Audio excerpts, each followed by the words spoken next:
One of California's most high-profile champions of social-emotional learning is first partner Jennifer Siebel Newsom. The wife of Governor Gavin Newsom is using her platform to draw attention to social-emotional learning, or SEL, during the pandemic. Hi everyone, welcome to day one of the Advanced SEL in California convening. She partnered with the California Department of Education on a project called Advance SEL. Their final report offers recommendations on how schools can best protect the social and emotional well-being of students. It's a topic she says is also personal, as the mom of 4 young children who faced individual challenges during distance learning. My 4-year-old at the time really struggled. He couldn't sit still in front of a device. Our then 6-year-old was really shy with Zoom and overwhelmed by all the faces staring back at her. In addition to being new to technology, she eventually overcame that, but that was really trying. Our 8-year-old really pined for his friends, but I really saw how broken and sad he was to not be with his friends. And then our then 10-year-old, who was mom's helper, was amazing. And it was an interestingly beautiful time for the two of us because we really bonded and connected in a deep way. And she really was my partner in one sense.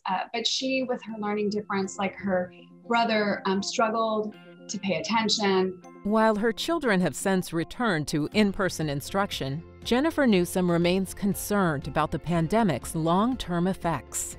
And it took the pandemic to kind of wake us all up to how disconnected and vulnerable and fragile we all are. And therefore, it requires all of us to recognize that there's no life without our emotional life being in check and being in balance. To keep that balance, Jennifer Newsom encourages parents to talk through their child's emotions every day. I've come, I would say, a long way as a parent because I wasn't socialized to, as a kid, to express my emotions or to be allowed to really be angry or be sad or be afraid for too long. I was expected to be happy and joyful all the time. So it's really about naming the emotions or naming what you're seeing and then allowing the child to work through that and to be okay with that emotion that they're experiencing and feeling and find their way through that. Something that comes up a lot in our students is lack of confidence in themselves and their ability to succeed. That's why we prioritize social emotional development so that our students feel like they're seen in the classroom. The first partner moderated a virtual town hall event with City Year about social emotional learning with experts in the field. One of the takeaways? California has spent billions on social emotional learning, but there's still more money available. We want you to get the word out to schools that these resources are available and to use them. Making sure schools have the resources, money, and information they need to bring social emotional learning into the classroom is one of Jennifer Newsom's goals. I'm committed to California kids getting the best start in life.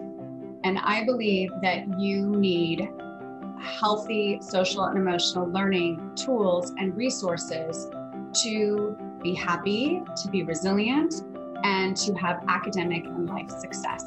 And I want every school district and every administrator and every teacher at every grade level to either embed in their curricula or be more overt in social emotional learning so that our children can be whole and thrive and fulfill their life's potential.